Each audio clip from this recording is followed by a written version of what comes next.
My name is Richard Owen. I'm the president of Lehman's Gasket Company. We manufacture and distribute gaskets and fasteners for the energy exploration, petrochemical, refining industries. There's different kinds of gaskets that are used in the drilling and exploration, but if it is a static seal, we'll manufacture it. We have exercised for many years what we call our North American strategy, and we're going to do what has helped us succeed in the North American market and do it on a global basis, and that consists of having a low-cost manufacturing operation like we do here in Houston, owning our own distribution throughout North America and hopefully throughout the world at some point, and that is how we're going to proceed to try to attack the global market. We have a mixture of independent distributors and wholly owned distribution points. In Saudi Arabia, the laws are such that you can't own your own operation, so we will there have to compromise slightly on our model. There are other places in the world where you can own your own distribution. Europe we would classify as a developed market, not a developing market.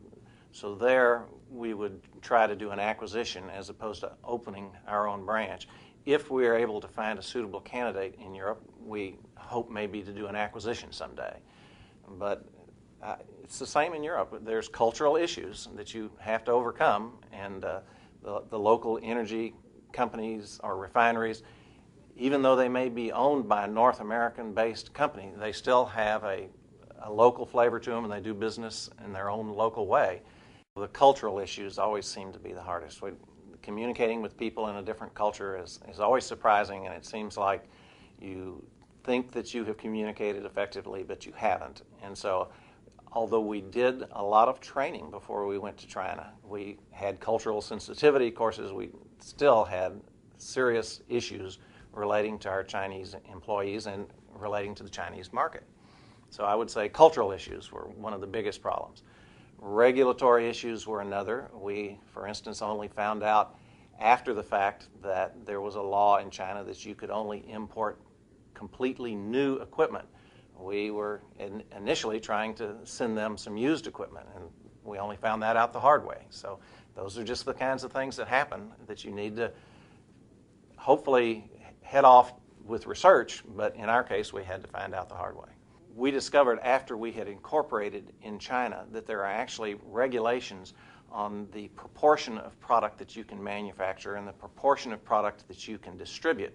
Here in the United States, it doesn't matter whether you distribute 90% or manufacture 90% of your product. In China, depending on the business scope that you submit, there are actual regulations that you cannot, for instance in our case, distribute more than 30% of the product that you sell. It's critical to have the input from the local people, for instance in China or in Canada, because they know what the expectations of the local jurisdiction are. We use their advice, and they, for instance, will tell us that within 2 to 3 years, the local jurisdiction expects you to be making X% profit. So we will set our standard transfer pricing at that level. We are actually manufacturing our product. It just happens to be in China. So we run the exact same quality system in China that we run here. My quality manager is in charge of the operations in China. My manufacturing manager here in Houston is in charge of the manufacturing operations there in China. So we do not have the same concern about Chinese manufactured products. We do, however, have a concern about the materials that we purchase locally.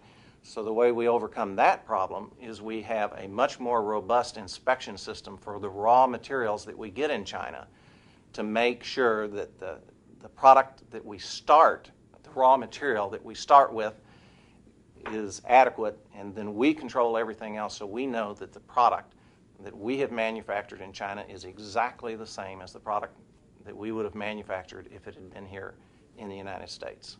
For instance, if someone enters a gasket in, doesn't matter where, it's as if a salesman here entered it, and instantaneously we can see that we have a new way of laying it out the most efficiently from a sheet of material, say, that exists in Houston, or that sheet of material might exist in Canada, or the sheet of material might exist in China.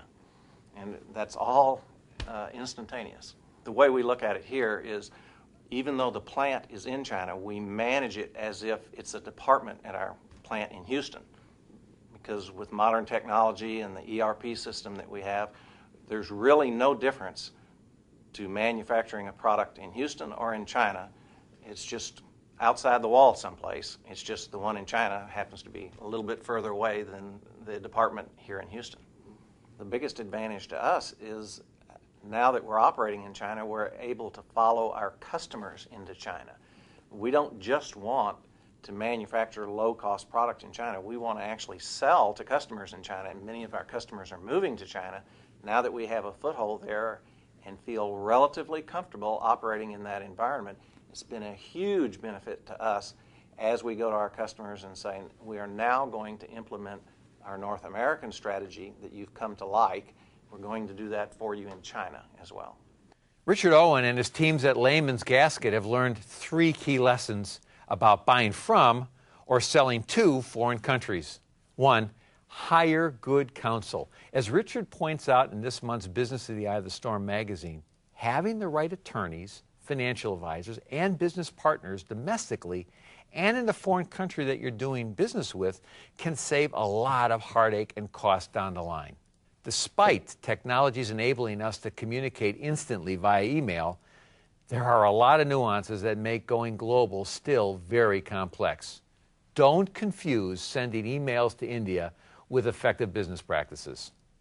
Secondly, make sure you're not only importing products, but exporting processes. Recent news stories about the quality control in Chinese plants obviously raise this issue.